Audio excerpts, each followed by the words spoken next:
To another new vlog. Vijayawada నుండి లడాక్ ట్రిప్లో ఇప్పుడు మనం డే 33లో అయితే ఉన్నాం కదా. ప్రజెంట్ ఇప్పుడు మనం అయితే శ్రీనగర్ నుండి స్టార్ట్ అయ్యాము. ప్రజెంట్ ఇప్పుడు పుల్వామా దగ్గర అయితే ఉన్నాము. మీకు నా బ్యాక్ సైడ్లో కనిపించేది పుల్వామా క్లాక్ టవర్. అది జమ్మూకి అయితే వెళ్ళిపోతున్నాను కదా. ఇక్కడ నుండి జమ్మూ అయితే 200 కిలోమీటర్ల డిస్టెన్స్లో అయితే ఉంది.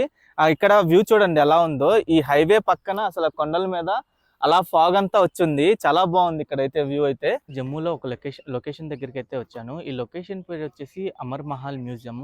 దీని టైమింగ్ వచ్చేసి మార్నింగ్ 10 to 1, మళ్ళీ 2 to 6 వరకు అయితే ఉండిద్ది. మండే అయితే హాలిడే. దీని ఎంట్రీ టికెట్ పర్ పర్సన్కి 100 రూపీస్ గ్రౌండ్ ఫ్లోర్ వరకు అయితే. మీరు ఫస్ట్ ఫ్లోర్ మొత్తం చూడాలంటే బిల్డింగ్ మొత్తము 250 రూపీస్ పర్ పర్సన్కి.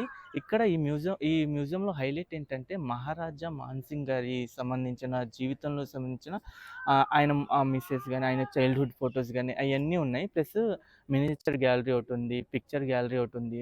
ఇంకా హైలైట్ ఏంటంటే ఆయనకి సంబంధించిన 120 కేజీల సింహాసనం, బంగారపు సింహాసనం అయితే ఉంది. అదే హైలైట్ అన్నమాట ఈ మ్యూజియంలో.